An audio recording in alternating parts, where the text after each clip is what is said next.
In today's news, the National Security Minister reacts to F&M's 10-point crime plan.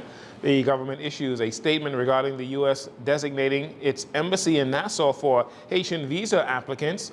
The Defense Force, HMBS Derwent Knowles, crashes into a dock at Anagua, and the F&M says it will restructure urban renewal if it wins the 2026 elections.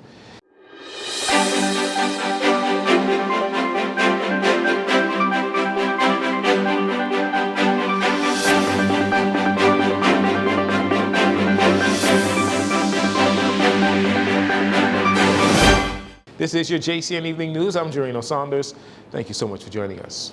Thursday at the Office of the Prime Minister, a number of crime-related subjects were discussed by the Minister of National Security, Wayne Munro. Amongst those topics was his response to the Free National Movement's recently published 10-point plan to address crime, which has some similarities to the Progressive Liberal Party's 5-pillar crime-fighting plan. Mr. Munro said this about the F&M. At the beginning and the launch of the Anti-Gang and Crime Task Force, the opposition was invited to the table. They attended, pronounced it a PR exercise, and exited.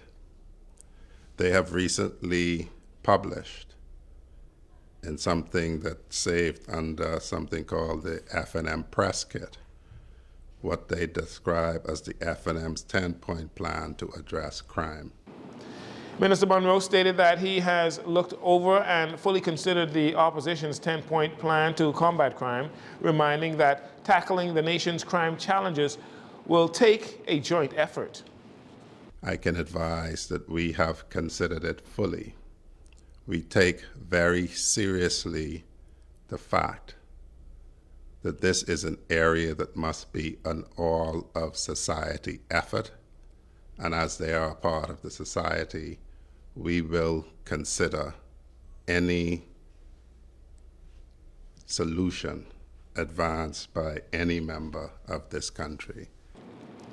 Mr. Munro emphasized once again that crime and combating crime should never be a political football, which is something the F&M leader, Mr. Michael Pintart, agrees to, but noted that it is the politicians that implement policies to combat crime, and so politics does play a role. Haitians seeking to enter the Bahamas to get U.S. visa at the embassy here, they won't be granted entry for that purpose. That is the response of the Bahamas government to a new U.S. policy that designates Nassau as the post where they should apply. That is, Haitian nationals should apply for U.S. visas. The government's statement said in June of this year, the United States issued a policy fully restricting and limiting the entry of Haitian nationals to the United States. In light of that policy, Thursday's announcement that immigrant visa applications by Haitians to the United States can only be processed at the U.S. Embassy here in Nassau will result in no additional entries to the Bahamas from Haiti for that purpose of the U.S. visa application. It said because U.S. policy fully restricts entry to their country by Haitian nationals, the Bahamas will not grant entry for that purpose of applying for a U.S. visa. On Thursday, 4 Haitian men and 1 Venezuelan man appeared before Chief Magistrate Roberto Reckley in the Magistrates Court on charges of illegal landing and overstaying. All individuals were ordered to be handed over to the Department of Immigration for deportation upon payment of fines or completion of their sentences.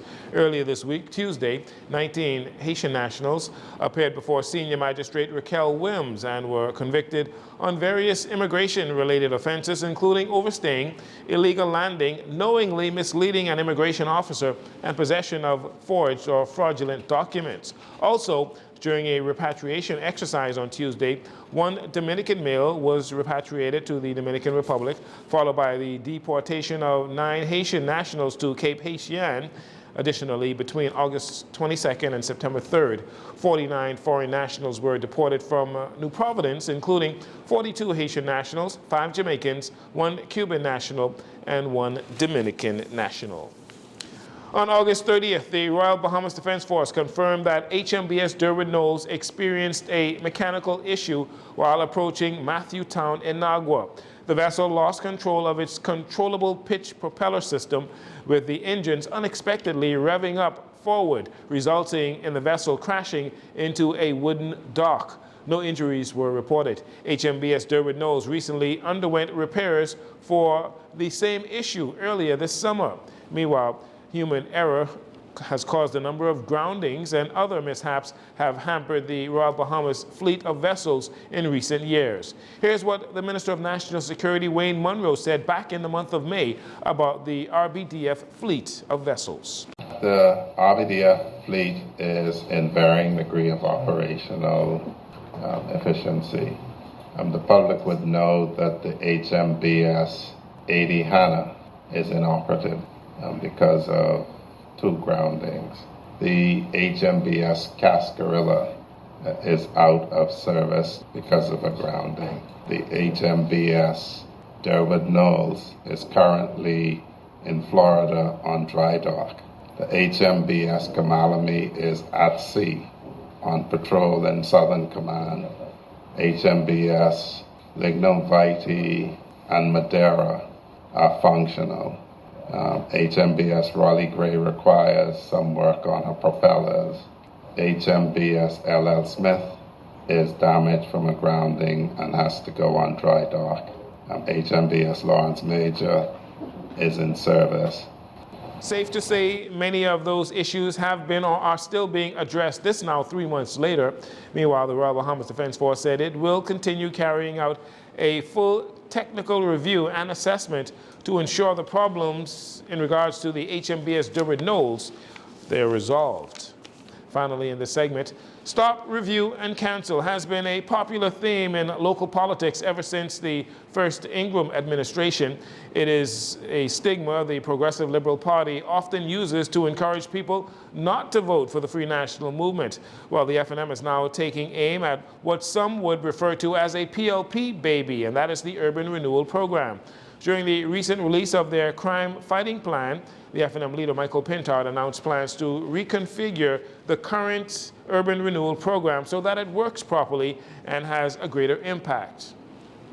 And so we will target visible signs of disorder, abandoned cars, overgrown lots, and neglected spaces. And while we are creating jobs for at-risk youth, we will also ensure that people who are responsible for the dilapidated houses, derelict vehicles, that they take responsibility themselves, government and other agencies, to clean them up. Again, these areas will be turned into safe community spaces, supported by police, social services, CCTV. And we will restructure urban renewal so that it delivers real impact. You cannot have urban renewal and you don't have urban planners who are employed.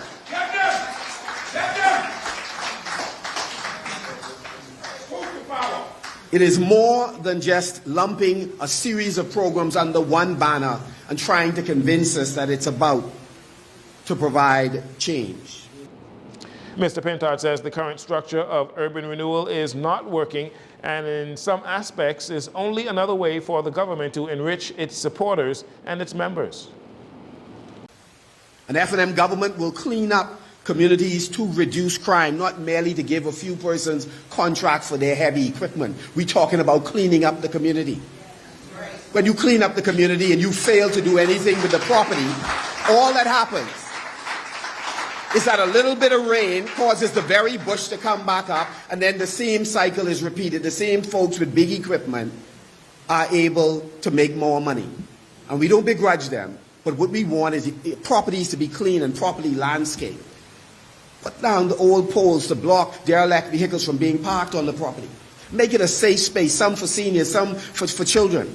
Green spaces in the inner city. How could we explain to our children that we do not have sufficient parks in our inner city areas? We cannot be serious. As the high rate of crime continues to be a cause for concern nationwide, inner city communities here in the capital especially continue to be hot spots for crimes like murder, shootings, and armed robberies. The Urban Renewal Program provides positive alternatives for young people and serves as a vessel for residents willing to help keep their neighborhoods safe. We'll take a break here. We'll be right back following these commercials.